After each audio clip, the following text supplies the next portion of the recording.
Hi guys, I'm Dan at vintagevelo.org and today is Rusty Bike Restoration Day, or at least the start of restoring a rusty old bike. But of course, this being Vintage Velo, it is a seriously cool rusty old bike that we are going to take on. And admittedly, most of you who've seen the channel before will know this is not our usual kind of fare.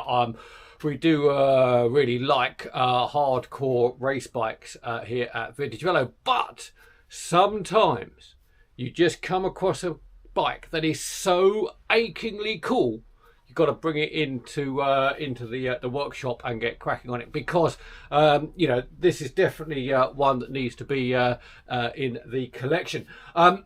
What is it and what makes it so neat? Well, first off, it dates, I don't know. I'll be honest with you, I put details of this on all the regular forums, bike forums, things like that, and I didn't really come up with any real details on what this bike actually is, other than it is French, which I kind of knew anyway, and that it's got a lot of original parts and it's been through a bit of a reworking at some point in its life. I thought this is what would be called a porteur. Like a butcher's bike, a working bike, but it wasn't really that, it turns out. It's a Velo de Ville, a town bike, a French town bike. And yeah, for sure, you know, it's not in the best of conditions. It dates from 1930s, 1940s, and it's been through a little bit of work at some point in its life. It's lost its original wheels, even though it's still got a flip-flop hub at the back. The wheels on here, it should be, the brakes are side pull, the wheels are westward rims, and they are designed for rod brakes. So I'll show you why you don't really want to do that in just a moment. But there are some really cool details on this bike. I'm going to get you in close and show you.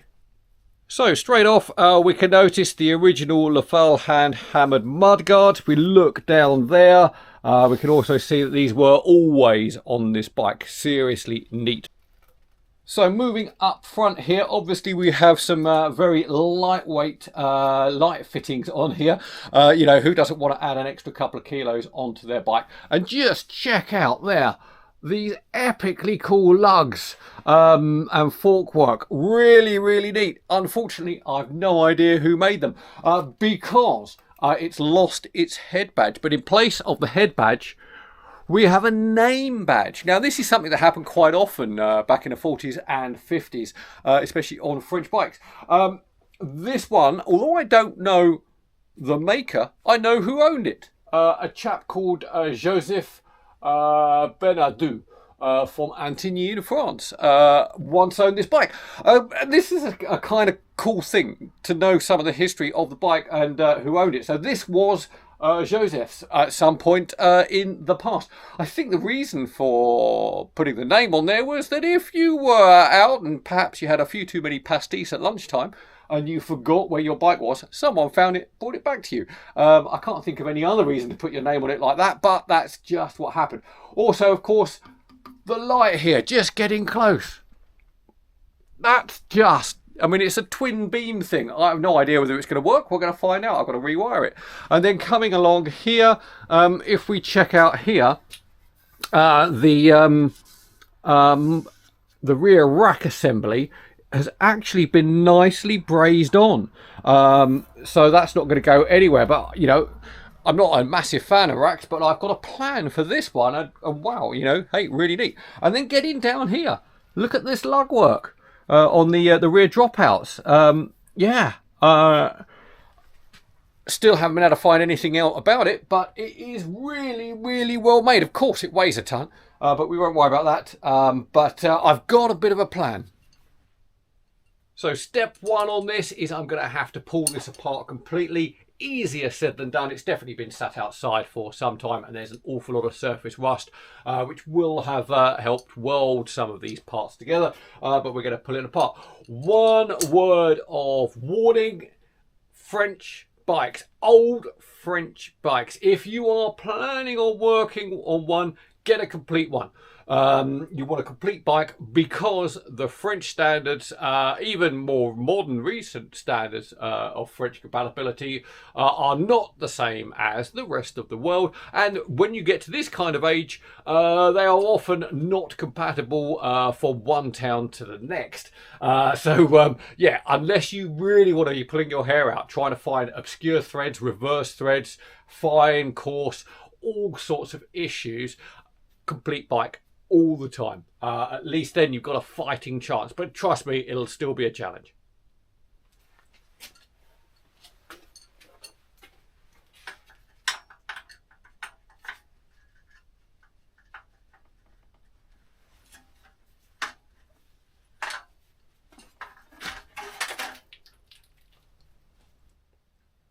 Well, as expected, some success, some failure. We've got a lot of small little nuts and bolts here that have been on since the bike was first built back in the 30s or 40s. And yet, corrosion, rust, time, some of it is not coming apart. I can't get this the small little clamp on for the rear light. I've got to tackle, obviously, the three main ones now, which, to be fair, I've been kind of putting off. The seat clamp at the back seems well and truly stuck. I'm cautious about even touching the bottom bracket, and it's got the weirdest front steerer clamp assembly I've seen. The nut at the top actually goes all the way through. No, actually no, it doesn't go all the way through. That's something else completely. I don't even know what that is. That's a nut there that's actually kind of... Who knows? Right, we'll come back to that in a bit. I've got a feeling that's something to do with the mudguards. Every day is a school day, but a lot of this is now going to have to come off of here and get in the vise. Now, the good thing, if I fail in my objective to get the bottom bracket off, it's actually really smooth and nice. I can't see an oil port there. If I could, I'd just fill it up with fresh oil and leave it well alone. But I want to try and get it off if I can. But if I can't, it's not the end of the world. It's just not really what I want to do. But main thing is I want to get this head set off. Yeah, I think that's what we've got a bench vise for.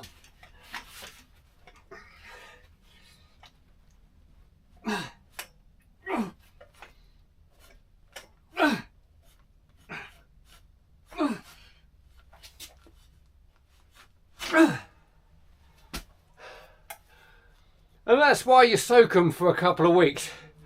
A little victory, but I'm going to take it. I'm also going to have a look here. So this is our original saddle, and we can see here it's been recovered. So I'm going to try and prise into these back rivets here. You never know, we might have some kind of plate at the back. I'm doubtful, but let's have a look.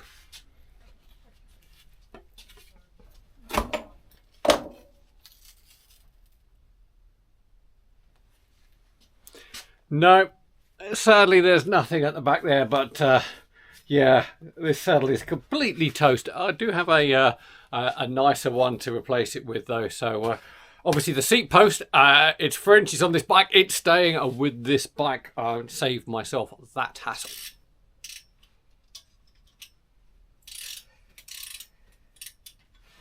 Right, expander nut is loose.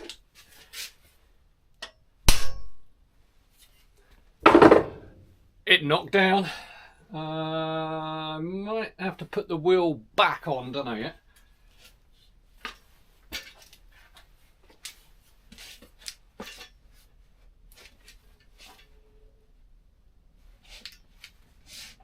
Yep, wheel back on for this one.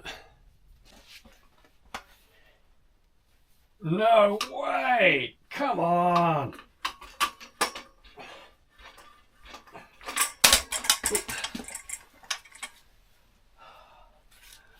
Result that I was not expecting. Superb. Right, hopefully some more like this is going to happen. Now hopefully the bottom bracket will come off. I have tentatively started on the cotter pins, who are refusing to budge, obviously, but let's just give that a bit more time.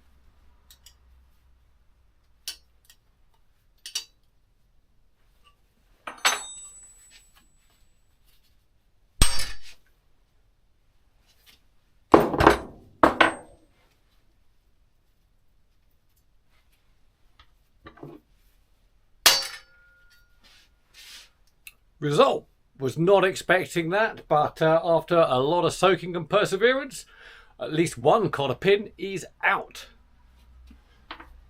Alright, that's a no-go on the offside cotter pin, so I might be able to get the whole lot out with that still attached as the drive side has come off. Let's have a go. Fair to say we have a pile of rusty, horrible things on the workbench, but a couple of hours on the wheel, I think we can transform these back to some really nice components. Now, I would say chances are back in the day when this stuff was new, it was probably plated. I can see quite a lot of kind of silvery metallic stuff there that has unfortunately long since gone. So it's pretty much all going to go. But one thing I did mention before, the wheels on this were definitely not the original because they were Westwood rims. They're designed for lever brakes coming up underneath rather than sides. And yeah, that's quite cool. If you use, yeah, check that out. That's what happens if you use the wrong pad and the wrong systems together. Yeah, obviously we're going to change those pads and change the wheels and make it all proper again. But for the time being, on the wheel, time to make this all bright. Finish it with a nice light oil is the kind of look I am going for. But yeah, make sure you got the protection on, and yeah, take your time, and remember, you're making it better than it was, hopefully.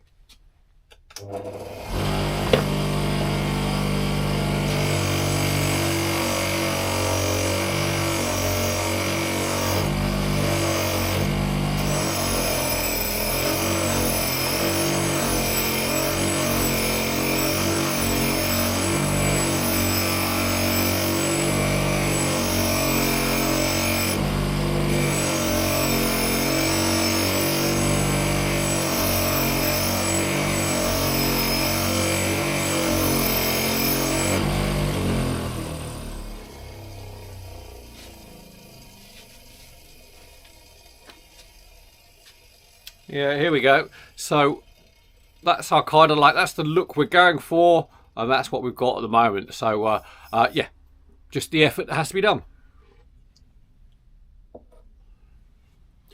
Fair to say, cleaning that lot up took an awful lot of hard work and time.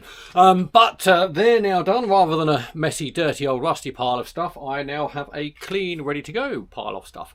But it's time to have a go at sorting out these original super cool aluminium hammered mudguards. Now, I could just polish these on the wheel, but I'm not going to do that. I still want them to look old. I don't want them to look new. You can buy replacements, reproductions of these, and they look a bit too shiny for this kind of a build. So plan is I've got to wheel up these supports here, the metal, the steel support, and then the rest of it I'm probably going to use a wire brush on the inside to get the muck out. And then some soft wire wool on the outside to try and clean that up. I've got to do a little bit of reshaping as well because they are, yeah, well, you know, period. They've seen a lot of use and a lot of life, but let's get on with that and see how we go.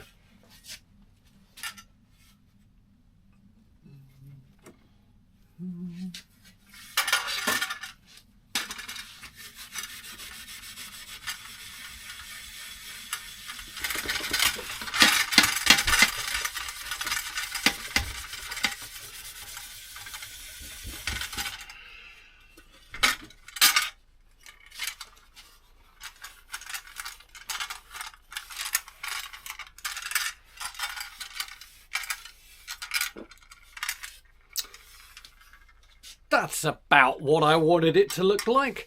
cleaned up. We can clearly see the divots on here, but we're not shiny. I've got a lot of the shape back. There is quite a bit of bendage and damage around here. Now, I can't do too much with that. It's aluminium. You go too hard on trying to bend this back, it's just going to crack. Yeah, the shape's pretty much there. Time now to tackle the paint on the frame. Fair to say the burgundy colour that's on here is basically masking most of the surface rust. It's covered in surface rust. It is not in a good way. There's no rot, there's nothing like that, so structurally it's absolutely fine. It's just covered in surface rust. Now, if this was a really good race bike, I would probably dip it in an oxalic bath, something like that, to convert it all. But it's not, and there's no real need because it is only surface rust, and there's so much of it on here. And the paint itself looks like it's only a couple of coats of enamel, but I want to do my best to preserve what we have here and maybe give it a bit of a soft sheen. As I mentioned earlier, I'm not clear coating or doing anything like that. I don't want to make it too shiny. So what we are going to do, I am going to go over the whole thing with a very, very soft wire wool and oil. Then I'm going to use it, I'll get the mop on there, try and bring it up a little bit, and then finish it with a nice wax. And that's it, done, ready to go, ready for reassembly. Or at least that's the hope. In the meantime, let's get on with a really dirty job.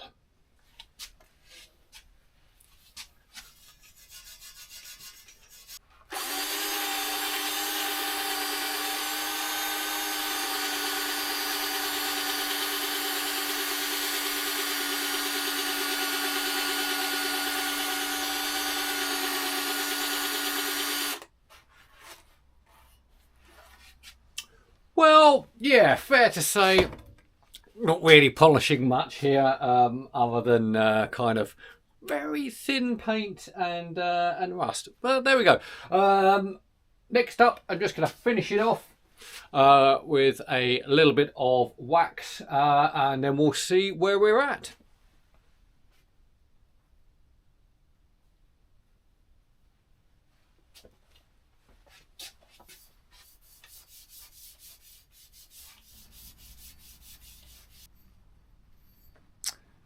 Okay, well, that's pretty much as good as it's going to get without a complete bare metal respray. But it's come out pretty well, you know, it's how I thought it would look. I'll get you in close here. You can see, you know, we got, you know, basically, we like that word patina. We've got plenty of patina on here, but there are some really cool, neat little touches to this bike. I'll get you around here, get you in close there. We should be able to see our lovely nameplate there, Joseph Benotto. That's really cool. The lug work, as we've already looked at, is fantastic. And just come around here. Check out here, really nice braze work that's been done, holding on the luggage rack. You know, never seen that before. Also, with those magnificent mud guards, if we get in down there, you can see there, that's the a specific chainstay bridge been put in purely to accommodate those mudguards, which I've never seen before. But there's a lot of stuff on here I haven't seen before because it's not the usual kind of bike I'm used to working on. But that's it for this episode. There will be a second part coming up soon when we're going to reassemble this. There again are an awful lot of really cool individual details on this bike that have to be gone through. We're also going to set this up with a vintage Sturmey Archer 3-speed, which is always an interesting thing to do. And yeah, overall, we'll see how this one goes, but I'm pretty happy so far. Thanks a lot. Do like and subscribe for anything else that's cool to do with vintage bikes. Thanks a lot.